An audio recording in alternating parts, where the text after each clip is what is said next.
This is Deborah Roth from Spirited Living, and delighted to be back here with you again after a week away. I was actually literally away last week with my mom, with my wonderful 91-year-old mom, having some mom-daughter time. And I missed this, and I've had quite an afternoon getting to know the goddess of this week. I thought I had an inkling about her, Oshun, who is the Yoruban Orisha, as they're called, and I'll tell you more about her in a minute. And I have statues of several Orishas, but not Oshun, and she has a wonderful, just so much rich heritage and history and mythology around her.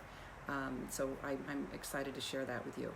Because, of course, what we do here each week is to honor our connection, regardless of what gender we are, with the principles of the divine feminine, with compassion, with honoring our intuition and our emotions, our connection to nature, our bodies. And we all, regardless of age, stage, gender, as I said, it's something we need to bring back, this energy in the world, especially now when so much feels so heavy and divided. We need the lightness of all the goddesses and the Orishas from everywhere to support us and hold us up. Hello, Barbara. So this week it is the Orisha, and Orisha, I never knew this. I knew that it was the Yoruban name for their supreme deities, their gods and goddesses. And it actually, let's see if I can find it. I had so many notes about her because I just couldn't stop reading about her. It means the owner of our head. And the Yoruba people were part of they still live, but they have a rich history in Nigeria. And they believed that as soon as you're born, you are connected, you are partnered with an Orisha, and he or she will guide you, will support you, will protect you for the rest of your life.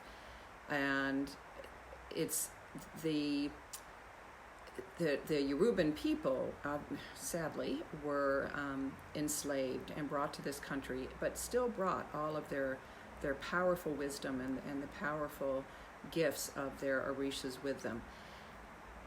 Oshun is considered the Orisha of sweet and fresh waters. She's the river goddess, and she brings in fertility and abundance. And of course, we know that without water, the planet would not be here. And there's a wonderful myth.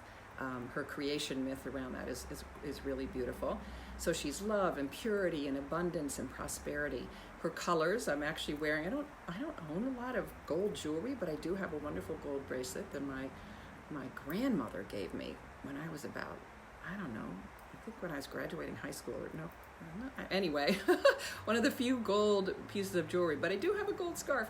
So her colors are gold and amber because she's typically depicted as a young, beautiful woman.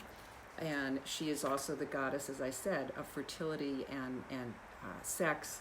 She's often pictured, here's another image of her, she's often pictured with a honey pot around her waist.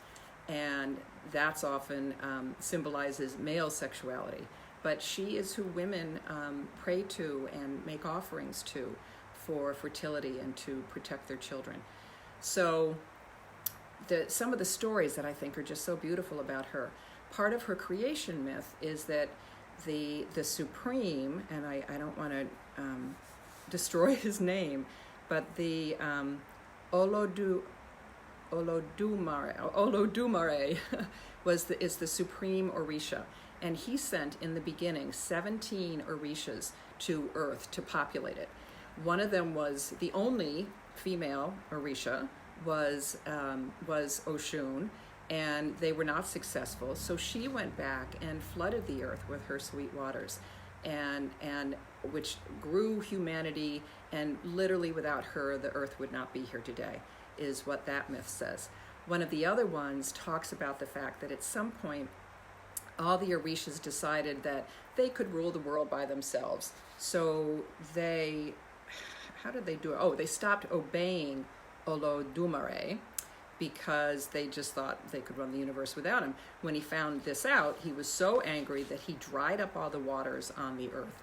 And of course, doing that means that all the people that worship them would not be around to worship them.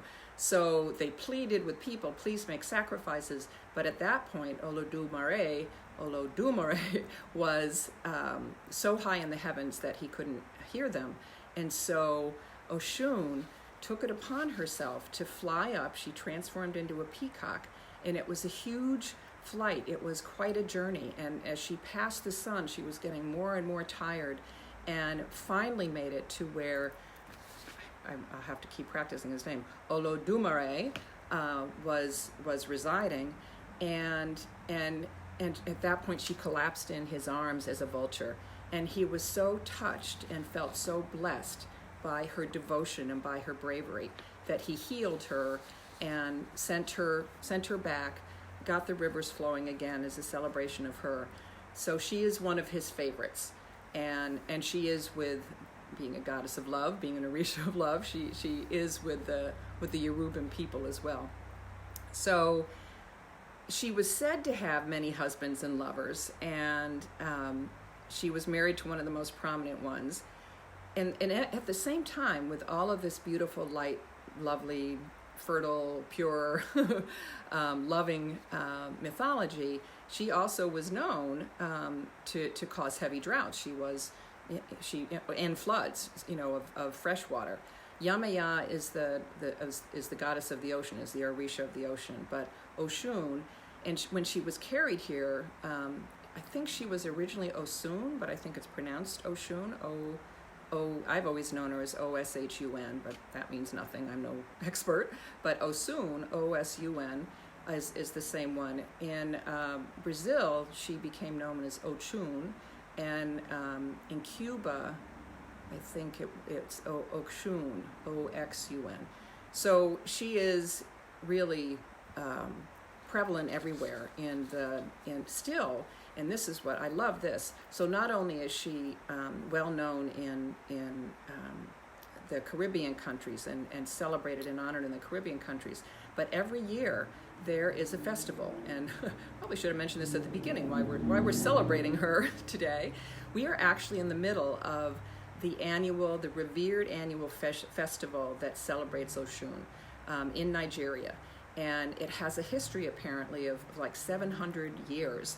And it's based on the ancestral story, that there was a group of wanderers, of migrating people who were led by a great hunter, and they came to the shores of the Oshun River, near the Osogbo, the city of Oksobo, the village of Oksobo, which is still there, still very famous. And this happens always. Starts, and I read different things about it. Starts August 15th, goes until August 20th, but then somewhere else said that it runs for 2 weeks. Someplace else said it was the last week in August. So we are in that time. I was not able to get out today, but I'm doing it tomorrow to go down to the Hudson River right near my house in New York City to make an offering to Oshun. It's been quite a week globally and also personally for me. So I listened to literally an hour of this absolutely beautiful chant, which I'm going to share part of it with you, and I'll be sure to put the link to the chant on YouTube that went on for an hour. Such a simple one. So I've been singing that, and it's just opened my heart. So I really invite you to embrace this beautiful energy of Oshun, and to take some time to make an offering. I think I may pour honey, that being one of the things that she loves. You can see I've got all my gold stuff on, all the different ways. Her favorite birds, of course, were peacocks and vultures, which is interesting, two very different birds. So do a little research yourself. I've been living in Oshun today, and it feels really sweet and healing and loving in the midst of this fairly intense, profound week on many levels. Let's see if there's anything else. Look quickly at the many notes that I put together. Yeah, I think I shared all the key things I wanted to. So, the chant that I will share with you, there's actually a second verse, and I didn't trust myself to remember it. So, hopefully I'll remember. I listened to it for so long today that it's just beautiful, and it goes like this. Ide wire wire vere vera nita oshun. Ide vira vire. Ide vira vera nita oshun. Ida vira nita ya. Ide vira vira nita oshun. Ida vira vire. Ida vira vira nita oshun. Ida vira vira nita ye. Ida vira vira nita oshun. Ida vira vire. Ida vira vire nita oshun. Ide vira niteya. Isn't that beautiful? So I encourage you to